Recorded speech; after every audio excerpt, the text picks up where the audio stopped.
اعوذ باللہ من الشیطان الرجیم بسم اللہ الرحمن الرحیم۔ السلام علیکم ورحمۃ اللہ وبرکاتہ۔ میری آج کی ویڈیو کا عنوان ہے فرعون کے مظالم، اس کی باندی پر اور اس کی اپنی بیوی پر۔ فرعون کی ایک باندی تھی جو مسلمان ہو گئی اور چپکے چپکے اسلام کو چھپائے پھرتی تھی۔ فرعون کو پتہ چل گیا کہ وہ تو مسلمان ہو گئی ہے، تو اس نے اس کو بلوا بھیجا۔ اس کی دو بیٹیاں تھیں، ایک دودھ پیتی تھی، ایک ساتھ چلتی تھی۔ پھر ایک بہت بڑی دیگ میں تیل ڈالا، نیچے آگ جلائی۔ جب وہ ابلنے لگا تو کہنے لگا، اگر مجھے رب مانتی ہے تو تیری بیٹیاں تجھے مبارک، یعنی میں تمہیں چھوڑ دوں گا۔ اگر موسیٰ علیہ السلام کے رب کو رب مانتی ہے، پہلے تیری بیٹیوں کو جلاؤں گا، پھر تجھے جلاؤں گا۔ اس نے کہا، یہ تو میری دو بیٹیاں ہیں، اور ہوتی میں وہ بھی اللہ پر قربان کر دیتی، تجھے جو کرنا ہے کر لے۔ اس نے بڑی بیٹی کو اٹھا کر اس کے سامنے تیل میں ڈال دیا۔ جس ماں کے سامنے بچہ تلا جا رہا ہو، اس کی کیفیت کے لیے کوئی الفاظ دنیا کی کوئی زبان لا سکتی ہے؟ الفاظ کا دائرہ تنگ ہے۔ ماں کا جو سینہ پھٹا اور کلیجہ چاک ہوا، اللہ کی رحمت کو جوش آیا، اللہ نے ماں کی آنکھوں کے آگے سے غیب کا پردہ اٹھا دیا۔ ماں نے اپنی بچی کی روح کو نکلتے دیکھا اور وہ کہہ رہی تھی، اماں صبر کرو، جنت میں اکٹھے ہو جائیں گے، صبر کرو، وہ جنت ہے۔ پھر اس نے دودھ پیتی بچی کو پکڑا اور اس کے سامنے تیل میں ڈال دیا۔ اب وہ بچی بھی پکوڑے کی طرح تلی جا رہی تھی۔ اللہ نے اپنے بندے سے جو محبت میں تشبیہ دی ہے، وہ ماں سے دی ہے کہ میں ماں سے زیادہ محبت کرتا ہوں۔ باپ سے تشبیہ نہیں دی کہ میں باپ سے زیادہ اپنے بندے سے محبت کرتا ہوں۔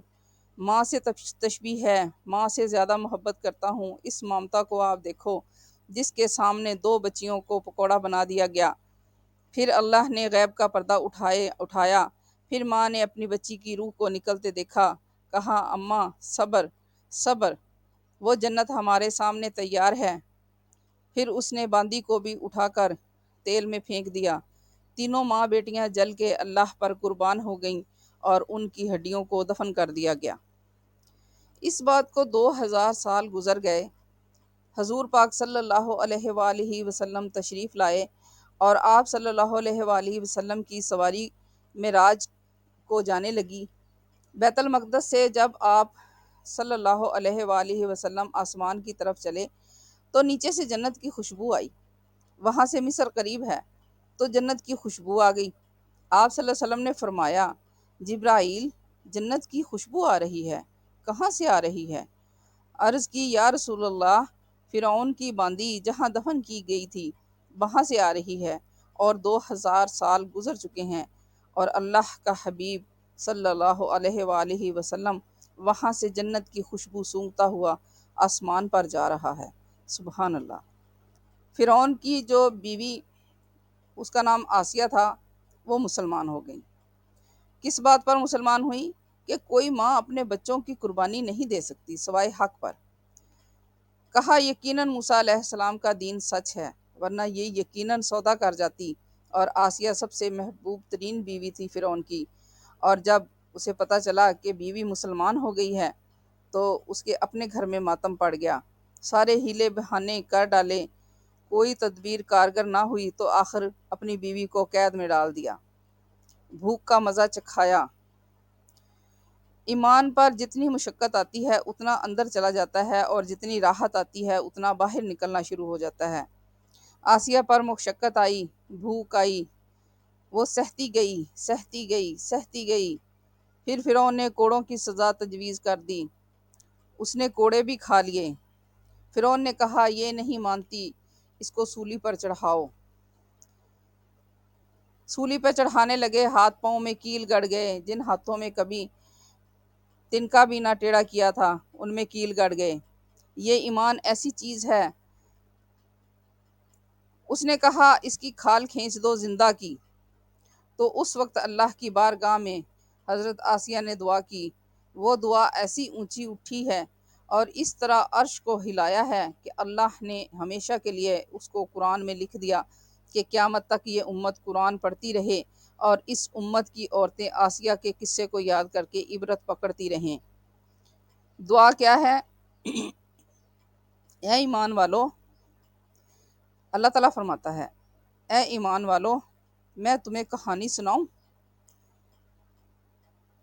کس کی کہانی؟ فرعون کی بیوی کی کہانی سنو۔ جب وہ سولی پر لٹکی اور اس نے کہا اے اللہ، اپنے پڑوس میں مجھے گھر دے دے جنت میں۔ جنت بعد میں مانگی، اللہ کا پڑوس پہلے مانگا۔ تیرے قریب میں اور جنت میں گھر چاہیے، اور مجھے فرعون اور اس کے ظلم سے نجات دے دے۔ یہ دعا اللہ کے عرش تک پہنچی اور الفاظ کی شکل میں قرآن میں آئی ہے۔ قیامت تک پڑھتے رہو اور عبرت پکڑتے رہو۔ تو اللہ تعالیٰ نے جنت کے فرشتے رضوان سے فرمایا کہ پردے اٹھا دو اور آسیہ کو اس کا گھر جنت میں کھڑے کھڑے دکھا دو۔ سولی پر لٹکے لٹکے جنت میں گھر دیکھا، اور جو ہی گھر دیکھا ساتھ ہی اللہ نے روح کو قبض کر لیا۔ دوسری دعا بھی قبول ہو گئی کہ فرعون کے ظلم سے نجات ہے کہ یہ سولی پر لٹک کے مرنا بڑا مشکل ہے، میری جان نکال لے۔ یہی جان نکل گئی اور جنت میں گھر بھی دیکھ لیا۔ اب اگلی بات سنیں۔ جب حضرت خدیجہ رضی اللہ تعالیٰ عنہا، جو آپ صلی اللہ علیہ وآلہ وسلم کی پہلی بیوی تھی، ان کا انتقال ہونے لگا تو آپ صلی اللہ علیہ وآلہ وسلم نے فرمایا خدیجہ، جب تو جنت میں جائے تو اپنی سوکن کو میرا سلام کہنا۔ انہوں نے عرض کیا یا رسول اللہ صلی اللہ علیہ وآلہ وسلم، میں تو آپ کی پہلی بیوی ہوں، تو میری سوکن کون ہے؟ آپ صلی اللہ علیہ وسلم نے فرمایا فرعون کی بیوی آسیہ کا اللہ نے جنت میں مجھ سے نکاح کر دیا ہے۔ انہوں نے دعا کی تھی اے اللہ، تیرے پڑوس میں گھر ہو، اور آپ صلی اللہ علیہ وآلہ وسلم کا مقام جنت میں سب سے زیادہ اللہ کے قریب ہے، جس کا نام ہے وسیلہ۔ ہم اذان کے بعد دعا مانگتے ہیں اے دعوت کامل کے رب، ہمارے محمد صلی اللہ علیہ وآلہ وسلم کو وسیلہ عطا فرما۔ اور وسیلہ کیا ہے؟ جنت کا سب سے عالی مقام ہے جو اللہ کے عرش کے ساتھ لگا ہوا ہے اور اللہ کے بالکل پڑوس اور قریب میں ہے۔ حضرت آسیہ کی دعا منوعاً کو اللہ تعالیٰ نے قبول کی اور سب سے زیادہ قریب نصیب فرما کر اپنے حبیب صلی اللہ علیہ وآلہ وسلم کی زوجیت کا شرف بخشا۔ سبحان اللہ۔ السلام علیکم۔